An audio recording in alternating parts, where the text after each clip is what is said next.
henang patas suyang kali telugu。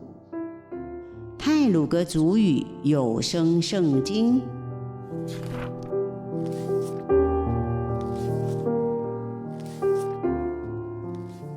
今天要读的经文是马太福音第5章第13节到第16节，盐和光；第17节到第20节，论法律。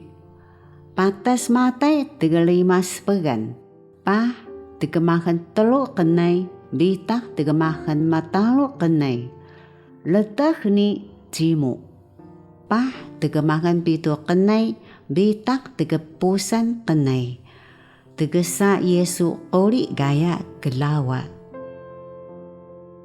letah ni jimu namu kana sejak babaw tagan ka yamu nasi wada ungat kenalemenan naga jimu to hoya kesun pekelemun tuli ho ungat berihan deni wana kakada ngangot ni ketemakon sejak hida letak namo babaw tagan ka yamu kaga babaw tegiak ka adang o ini tetua lingun aji uli o Mesamaw ka sejak o ungat ka pausat teruma kulu sepengan. Pesaun babaw pesemagan ni peletah kana lawan sapah. Manu saw kiani letah namu o pagkaletahani belah sejak. Pakaita daha malu kenepah namu ni tetendahaw daha temaan namu ga balau. Tenegesa Yesu ori gaya gelawa.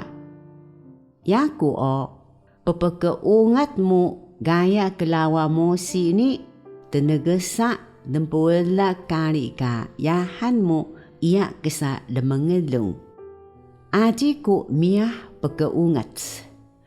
Miahku petetuku lengelungan daha. Balai bi lengagai maku. Bitak empkeungat ka kalat ni jahagan o aji empkeungat pah gaya gelawa ka anakingan pendakan patas ni lemu patas asika mabalay ka kana